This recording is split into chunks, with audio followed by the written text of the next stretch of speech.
분열과 고통을 통해서도 진리를 알게 하시는 주님, 그 평화의 주님을 기다립니다. 지혜의 영으로 시대를 분별하게 하시는 주님, 그 평화의 주님 어서 오소서. 아멘. 찬송가 90장 주 예수 내가 알기 전.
이것이 내 입에 닿았으니 내 악이 제하여졌고 내 죄가 사하여 졌느니라.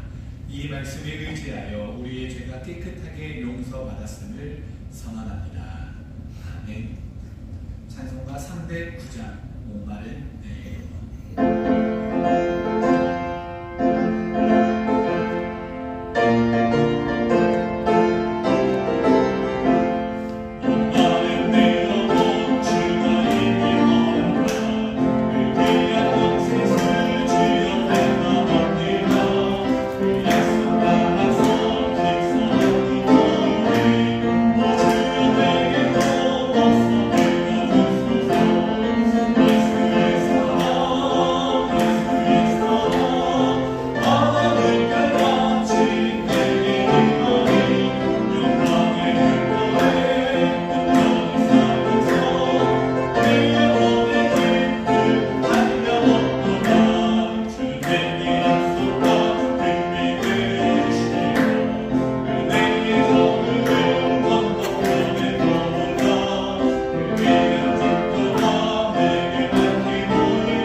나의 죄악을 말갛게 씻으시며 나의 죄를 깨끗이 제하소서. 무릇 나는 내 죄가를 아오니 내 죄가 항상 내 앞에 있나이다. 내가 주께만 범죄하여 주의 목전에 악을 행하였사오니 주께서 말씀하실 때에 의로우시다 하고 주께서 심판하실 때에 선장하시다 하니이다. 내가 죄악 중에서 출생하였으며 어머니가 죄 중에서 나를 잉태하였나이다. 웃을 주로 나를 정결하게 하소서. 내가 정하니이다. 나의 죄를 씻어 주소서. 내가 눈보다 희미이다. 하나님이여 내 속에 정한 마음을 창조하시고 내 안에 성직한 영을 새롭게 하소서. 아멘. 문태화 목사님께서 기도해 주시겠습니다.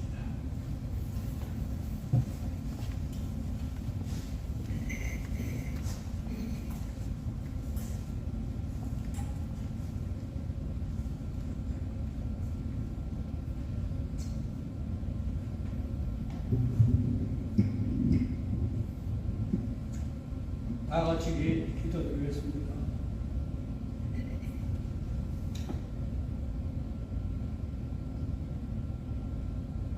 거룩하시고 사랑 많으신 우리의 아버지 하나님, 오늘 우리들을 다시 이 성전에 모이게 하시고 우리들을 사랑하사 또 보호하여 일주를 지난 것 감사합니다. 하나님, 우리는 주를 믿는다고 하면서도 아직까지도 죄악 가운데 살고 때가 많이 있습니다. 지난 주간에도 우리 마음에 주님을 떠난 생활 또는 우리의 행동을 주님 용서하여 주시옵시고 오늘 이 거룩한 날을 맞이할 때 주님이여 우리에게 깨끗하고 정직하고 사랑 있는 마음을 우리에게 허락하여 주시옵시기를 간절히 바라고 합니다. 하나님 아버지 늘 감사합니다. 당신의 섭리 가운데 이 교회를 40여 년 전에 세워주시고 현재까지 주님의 말씀을 전하는 우리의 몸이 되었사오니 하나님 이제 앞으로도 하나님 크신 축복을 하여 주옵소서. 특별히 이번에 새로운 노 목사님과 그 가정을 이 교회에 파견시켜서 같이 사랑을 나누며 같이 믿음을 나누며 같은 소망을 갖고 전도하며 이 교회를 건설하는 이러한 기회를 주어서 감사합나이다. 특별히 기도하오니 당신의 성령께서 우리를 인도하시고 우리 교회가 날로 부흥할 수 있게 하여 주시옵소서. 적은 무리가 모이지만 이 무리가 하나님 앞에 크게 영광을 받을 수 있게 우리가 우리의 믿음을 믿지 않는 사람들에게 전할 수 있게 우리를 도와주시옵소서. 하나님, 이 세상은 지금 어지럽습니다. 평화를 부르고 사랑을 부르지만 사랑과 평화가 없는 이 어려운 세대를 지금 맞고 있습니다.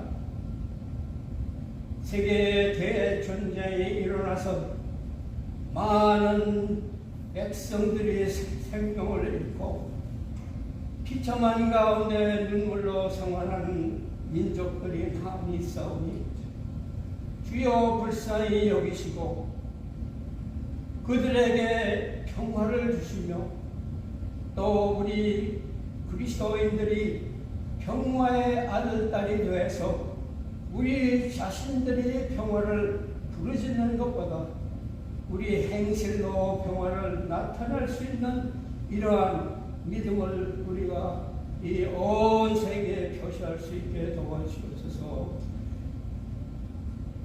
하나님 또 기도드립니다. 병으로 말미암아 고생하는 우리 교인들 불쌍히 여기시고 당신의 손이 같이 하셔서 그들에게 건강을 회복하게 하여 주옵시기를 간절히 바라고 합니다.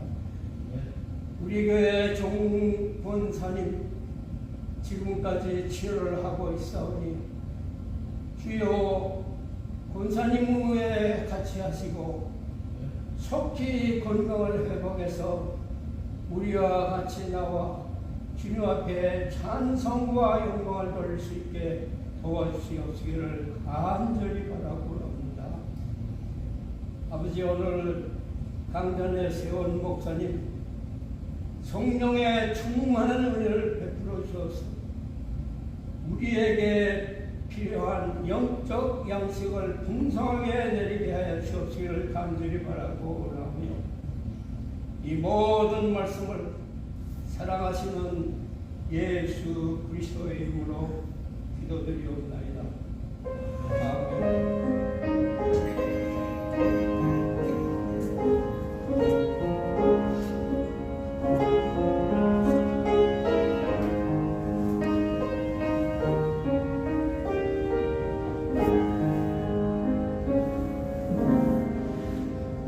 사도들의 신앙 고백으로 우리의 믿음을 함께 고백하겠습니다.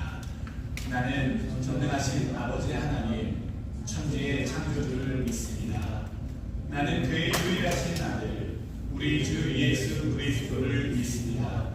그는 성령으로 잉태되어 동정녀 마리아에게서 나시고 본디오 빌라도에게 고난을 받아 십자가에 못 박혀 죽으시고 장사된 지 4일 만에 죽은 자 가운데서 다시 살아나셨으며 하늘에 오르시어 전능하신 아버지 하나님 우편에 앉아 계시다가 거기로부터 살아있는 자와 죽은 자를 심판하러 오십니다. 나는 성령을 믿으며 거룩한 공교회와 성도의 교제와 죄를 용서받는 것과 몸의 부활과 영생을 믿습니다. 아멘. 오늘 하나님께서 우리에게 주신 말씀 누가복음 12장 49절로 56절의 말씀입니다. 한 절씩 교독합니다. 내가 불을 땅에 던지러 왔노니 이 불이 이미 붙었으면 내가 무엇을 원하리요? 나는 다들 세례가 있으니 그것이 이루어지기까지 나의 답답함이 납부하겠느냐. 내가 세상에 화평을 주려고 온 줄로 아느냐? 내가 너에게 이르노니 아니라 도리어 분쟁하게 하려 함이로라. 이 부분도 집에 속상함이 있어 분쟁하되 시신 그와 우리 세파하리니 아버지가 아들과 아들이 아버지와 어머니가 딸과 딸이 어머니와 시어머니와 며느리가 시어머니와 분쟁하리라 하시니라. 또 우리에게 글쎄 너희가 구름이 서쪽에서 있는 것을 보면 곧 말하기를 소나기가 오리라 하나니 과연 그러하고 남풍이 부는 것을 보면 말하기를 신이 더우리라 하니 과연 그러하니라. 외치신 자여 너희가 천지에 사는 분간의 줄 알면서 어찌 이 시대는 분간하지 못하느냐. 오늘은 평화로 가는 길목이라는 제목으로 저와 여러분이 함께 은혜를 나누고자 합니다. 제가 티네이저 때 1990년대죠.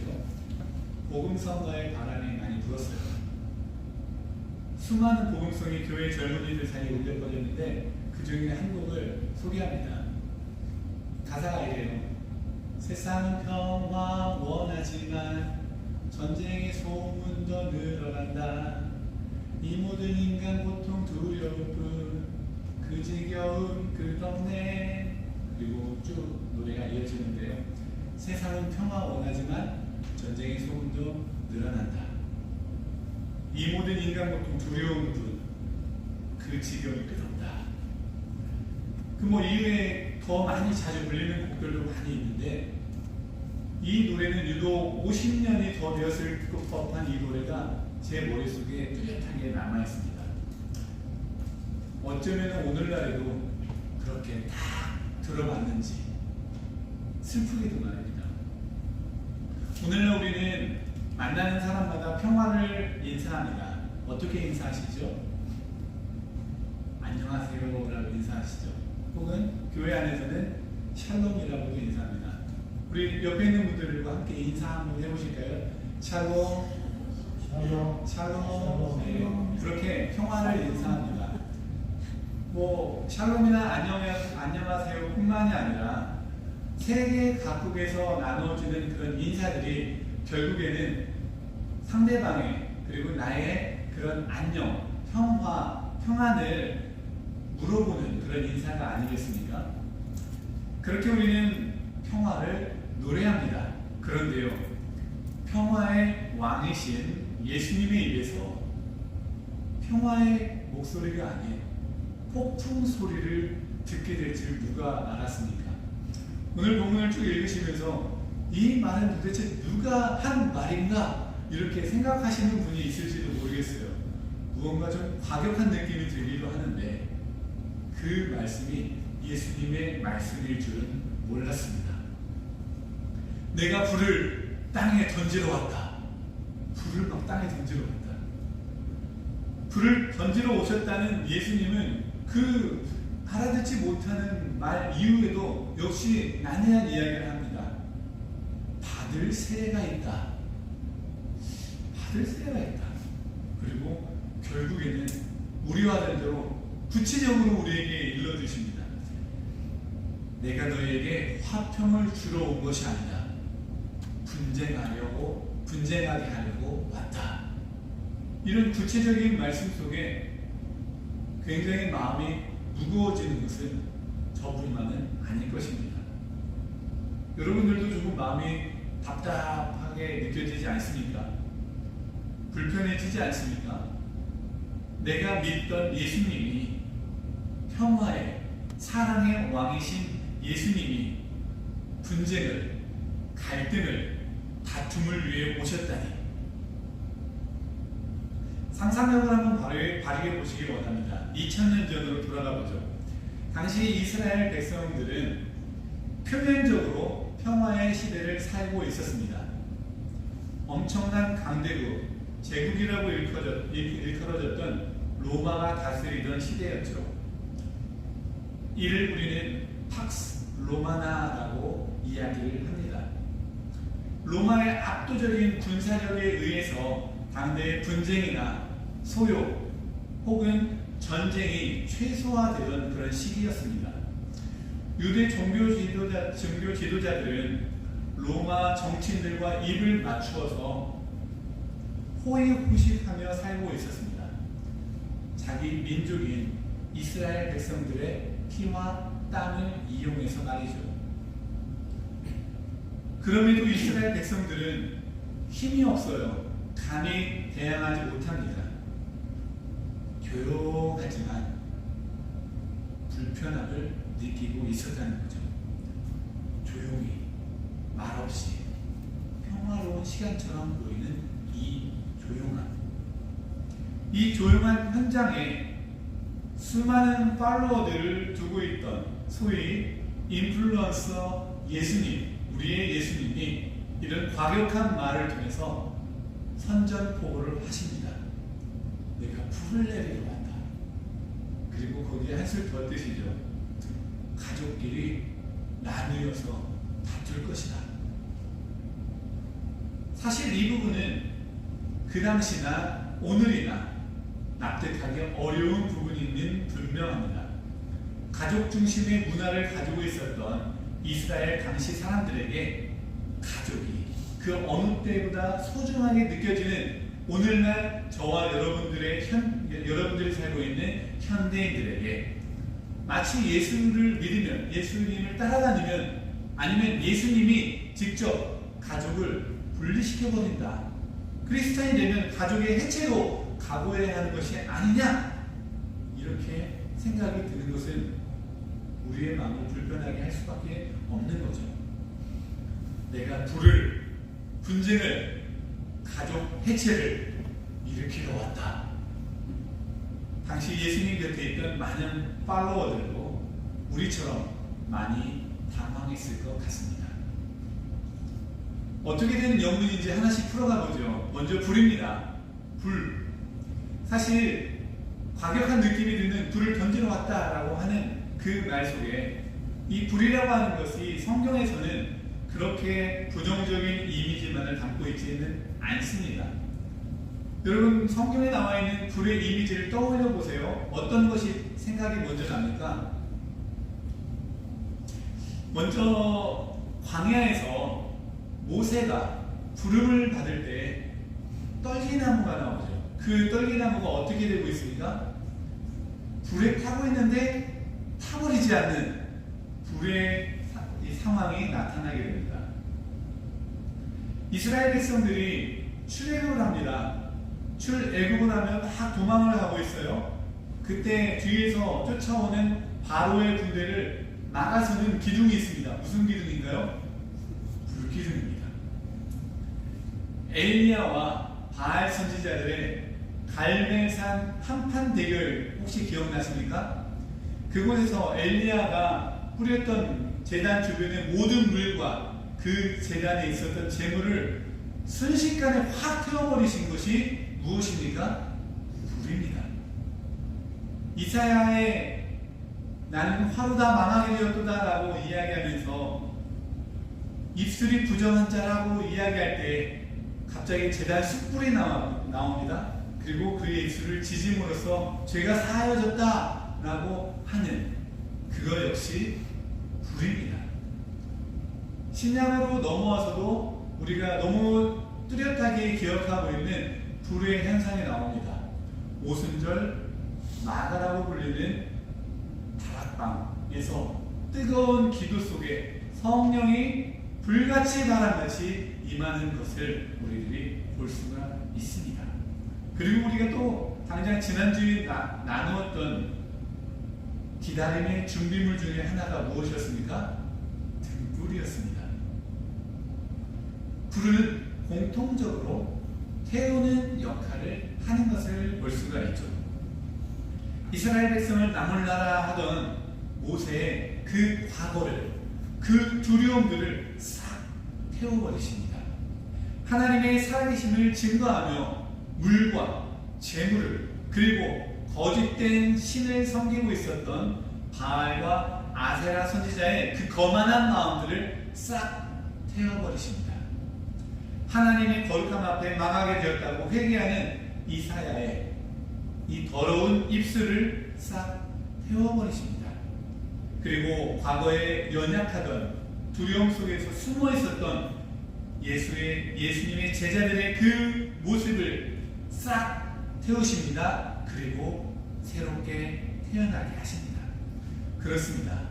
예수님은 세상에 불을 던지러 오십니다. 그리고 그 불은 세상의 모든 불의와 타협하겠다는 것이 아니라 정면 대결을 선포하신 것이며, 던지기만 한 것이 아니라, 그래서 불 태워버리기만 하신 것이 아니라 새롭게 태어나게 하신 것입니다. 오늘 이 불이 저와 여러분의 연약함도 부정함도 모두 태워버릴 수 있게 되기를 간절히 원합니다. 세례는 무엇인가요?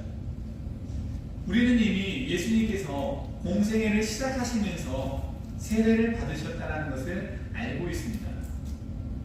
요단강에서 세례 요한이라고 불리는 요한에게 세례를 받으셨죠. 세례를 받으실 때 하늘에서는 성령이 비둘기처럼 임하며 음성이 들려옵니다. 이는 내 사랑하는 아들이요 내가 기뻐하는 자다. 굉장히 완벽해 보이는 예수님의 세례. 이 세례 후에도 예수님은 오늘 보니까 내가 받을 세례가 있다 라고 이야기를 합니다. 예수님은 그리고 그 세례가 이루어지기까지 답답하리요 라고 하면서 뭔가 답답함을 호소합니다. 그 세례는 받지 않으면 답답할 것 같은 이 세례는 꼭 이루어져야 하는 예수님께서 이 땅에 오신 목적과 연결이 되어 있습니다. 결국 예수님은 십자가에 못 박혀 죽으심으로 우리와 하늘을 다시 연결하는 것에 그 목적이 있음을 기억하십시오. 그렇기에 예수님의 이 받을 세례라고 하는 것은 바로 죽음입니다. 그러나 모든 생명의 주인이신 예수님의 끝은 죽음이 아니요 생명입니다. 이것이 바로 우리가 오늘날 알고 있는, 그래서 저와 여러분들이 이미 받은 그 세례의 의미이죠. 이것은 바로 직전에 불과 같은 맥락으로 연결이 됩니다. 과거를 태우시고 새롭게 태어나게 하신 예수님의 불과 같이 십자가에서 죽으시고 부활하심으로 우리의 죄와 죽음에서 다시 살리셔서 의롭게 하심으로 새롭게 태어나신 예수 그리스도의 세례, 이 세례가 오늘 저와 여러분을 날마다 새롭게 하시는 줄로 믿습니다. 공통점이 있네요. 불과 세례, 둘 다 새로움을 향해 가는 과정입니다. 그런데요, 그 과정이 만만치 않아요. 고통이, 죽음이 수반되는 사건입니다. 어쩌면 해산의 고통이 이것을 이해할 수 있도록 설명하게 도움이 되는지도 모르겠습니다. 저는 해산을 해보지 않았기 때문에 성경에 나온 사건으로 이해를 도울 수 있을지 해서 말씀을 드립니다. 구약 성경에 보니까요, 에스겔 선지자의 환상이 나옵니다. 시각적인 효과가 굉장히 뛰어나기 때문에 아마 이 에스겔의 환상을 기억하시는 분이 많을 것 같습니다. 무슨 환상입니까? 마른 뼈 환상. 죽은, 완전히 말라버린 이 뼈들이 큰 군대가 되는 환상인데요. 저는 이 환상에서 뼈들이 들어맞을 때를, 그래서 형태를 이루게 되는 그 순간을 상상해 보았습니다. 수많은 뼈들이 있고 그 뼈들이 완전히 말라서 죽은 것 같아 보이는데 그 뼈들이 서로 와서 부딪힙니다. 그리고 그 뼈가 잘 맞아 들고 형태를 이루고 그곳에 살이 입혀지고 나중에는 생기가 불어 넣어지고 큰 군대를 이루는, 뼈들이 부딪힐 때 이런저런 시끄러운 소리가 났을 것 같아요. 큰 군대를 이루기 위해서는 얼마나 많은 뼈들이 있었겠습니까? 그들이 서로 부딪힐 때 나는 그 소리, 그리고 진짜 죽은 것 같은 그 순간에 이게 뭐지? 라고 할 수밖에 없는 막 살이 붙는 그 순간, 얼마나 혼란스럽습니까? 장관인 그런 현상이 두려움의 현상이지 않겠습니까? 그렇게 하나님의 일은 가만 보면 평화 속에서만, 조용함 속에서만 일어나는 것은 아닌 것 같은 생각이 듭니다. 고통도, 상처도, 아픔도, 혼란도, 시끄러움도, 분쟁도, 심지어 가족 간의 분열까지도, 심지어 죽음까지도 하나님이 하시는 일의 과정일 수 있다는 것입니다. 이스라엘을 지리적으로 한번 살펴보기로 합니다. 머릿속으로 상상을 해보시면요, 이스라엘의 나라가 있고 그 왼쪽에는, 즉 서쪽에는 어떤 바다가 있습니까? 지중해가 있습니다. 남쪽에는 네게브 사막이 자리 잡고 있어요. 서쪽에서 막 구름이 일어난다고 하면은요, 지중해가 구름을 모았구나, 습기를 잔뜩 머금고 있기 때문에 곧 소나기가 오겠구나, 이렇게 추측을 할 수가 있습니다. 남쪽 바람이 불면은 사막에서 뜨거운 바람을 몰고 오기 때문에 무더위가 시작이 되겠구나, 이렇게 판단을 할 수가 있는 거죠. 그렇게 어떤 자연 현상만 보아도, 어떤 자연 현상만 느껴도 우리는 분석할 수 있는 능력을 아주 오래전부터 가지고 있습니다. 이제 우리는 오늘을 분별할 수 있어야 할 줄로 믿습니다. 여전히 굉장히 혼란스러운 시대에 우리가 살고 있습니다. 최근에 굉장히 안타까운 소식이 들려왔습니다. 우리 한인들에게도 당해진 그런 안타까운 일이에요. 가까운 텍사스 A&M의 박사과정 학생이 한국에서 미국으로 귀국하는 중에 영주권자임에도 수일 동안 구금이 되어 있었고, 서류 미비자가 너무 불안한 나머지 이제 귀국하기 위해서 티켓을 구입했습니다. 티켓을 구입하고 이제 내일이면은 비행기를 타고 떠나야 하는데 법적으로 처리할 일이 있어서 법원으로 서류를 들고 가는 중에 체포되어서 수용소에 수감되는 일도 발생합니다. 저 멀리 있는, 그리고 우리가 약하게만 생각하고 있는 그런 나라들에 있는 사건이 아닙니다. 바로 오늘 이곳에서 우리 한국 사람들에게도 일어나는 일입니다. 저와 여러분들에게 어떻게 언제 닥칠지도 모르는 일이 오늘날 벌어지고 있다는 거예요. 여전히 분단 국가인 한반도뿐만 아니라 중동의 으르렁거리는 소리들, 유크레인이나 러시아의 전쟁, 아프리카 곳곳의 내전들, 이런 전쟁의 소식들이 우리에게 들려오고 있습니다. 자연재해는 또 어떻습니까? 한순간에 수십 명, 수백 명을 그 목숨을, 소중한 목숨을 앗아가고 있습니다. 그런데요, 성경은 말합니다. 시대는 분별하라. 이런 혼란과 분쟁이, 아픔들이 어쩌면 하나님의 때를 나타내는 길목의 징조일 수 있다. 그리고 그 불과 물과 피의 죽음의 고통을 통과하는 것이 거짓 평화가 아닌 참 평화를 향하는 하나님의 과정일 수 있다. 사랑하는 성도 여러분, 제가 이 말씀을 시작하면서 이 솔로로 여러분들에게 노래를 하나 들려드리지 않았습니까? 세상 평화 원하지만, 혹시 아시는 분 계시나요? 들어보셨나요? 전쟁의 소문도 늘어난다. 이 모든 인간 고통 두려움뿐 그 지겨운 끝없네. 그 다음은요, 그러나 주 여기 계시네. 할렐루야. 그러나 주 여기 계시네. 주님이 다른 곳이 아니라 바로 이곳에 저와 여러분과 함께 하시는 줄로 믿습니다. 그 주님이 함께 계신다면 그곳이 바로 하나님의 나라입니다. 아무리 혼란스럽고 분쟁과 나눔이 있는 곳이라 할지라도, 내 마음에 요동치는 두려움이 있을지라도, 괴로움이 있을지라도 주님이 함께 하시면 그곳이 하나님의 나라입니다. 주님께서 이 모든 분쟁을 일으키시는 거고요, 갈등을 일으키십니다.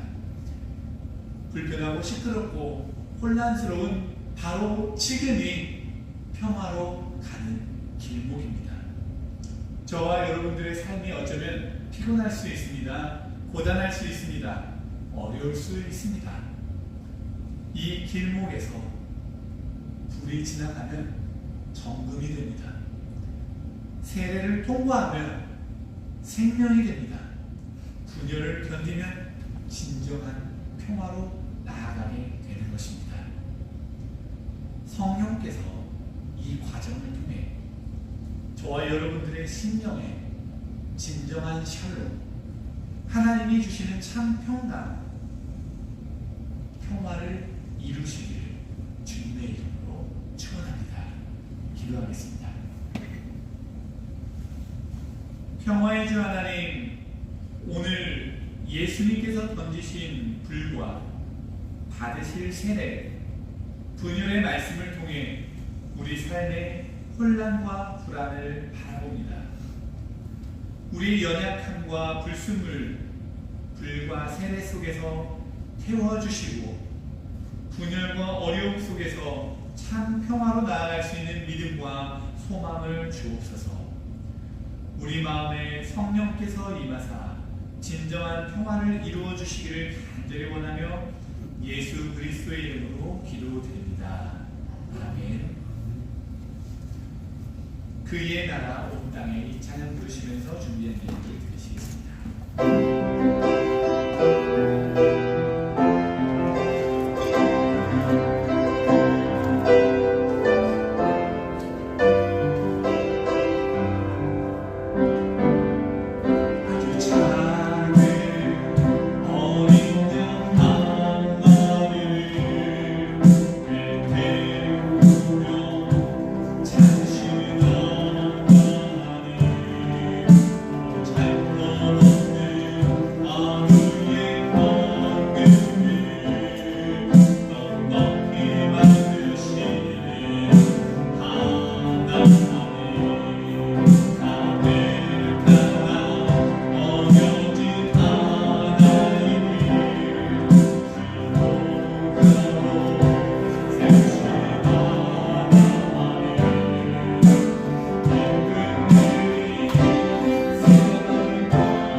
정성스러운 마음과 시간을 받아주시고 우리가 드리는 봉헌이 세상의 불의와 부정을 그리고 생명을 피워내는 도구가 되게 하여 주옵소서. 우리의 봉헌을 통해 하나님의 정의와 사랑이 더욱 확장되게 하시고 참 평화의 길목을 이루어가는 일에 사용되게 하여 주옵소서. 예수 그리스도의 이름으로 기도드립니다. 아멘. 우리 서로 인사하실까요? 제가 PPT를 안 바꿨네요. 저를 따라서 인사해 주시기 바랍니다. 당신의 섬김이 천국에서 해같이 빛난답니다. 당신의 섬김이 천국에서 해같이 빛난답니다. 우리 다 같이 일어서셔서 서로 단장하시고 그렇게 인사해 주시기 바랍니다. 당신의 섬김이 천국에서 해같이 빛난답니다. 함께 인사하겠습니다.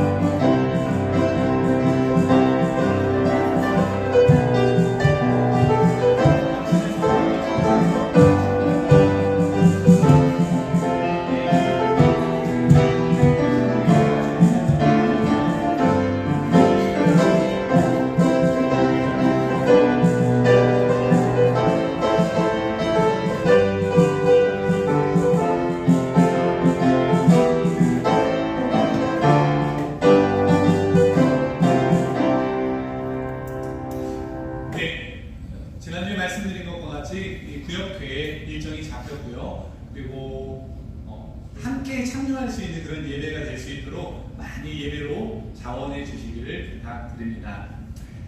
이번 주 사회 원칙입니다. 넘겨주시면요. 연합감리교회는 하나님께서 주신 창조 세계를 지키며 생태적으로 지속 가능하고 지역 중심적이며 모두에게 공정하게 분배되는 먹거리 체계를 지지합니다.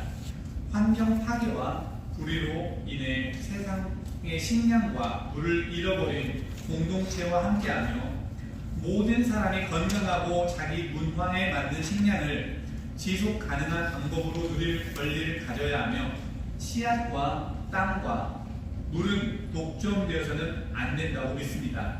지역 공동체가 스스로 먹거리 산업을 결정하며 안전하고 정의로운 생산을 이어가도록 지지합니다.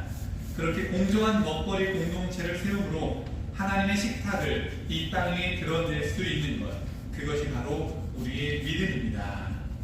네, 이 시간 우리 다 같이 일어서셔서 우리의 비전을 함께 선포하도록 하겠습니다. 다 같이 선포하겠습니다. 휴스턴 제1연합감리교회는 예수 그리스도의 부르심을 따라 세상 가운데 보냄을 받은 공동체입니다. 말씀과 예배로 채워지고 사랑과 정의로 이웃을 섬기며 삶과 진리로 복음을 전하는 우리는 희망으로 세상을 돕는 공동교회입니다. 그렇습니다. 이제 우리는 평화로 하는 길목으로 세상을 향해 나아갑니다. 세상의 혼란과 어려움 속에서 평화를 인사하고 사랑과 정의를 실천하는 삶을 살아가십시오. 평강의 주께서 여러분과 함께 하십니다. 지금은 교회의 머리가 되시는 예수 그리스도의 무한하신 은혜와 아버지 하나님의 극진하신 사랑하심과 성령님의 감동, 감화, 역사, 교통, 충만하심이 주님께서 오시는 그 길이 때로는 두려움과 혼란이라 할지라도 그것이 평화로 가는 길목임을 믿고 다짐하는 주의 사랑하는 권속들과 가정과 직장 그리고 그들의 위대한 삶 속에 지금부터 영원토록 함께 하시기를 간절히 축원하옵나이다. 아멘.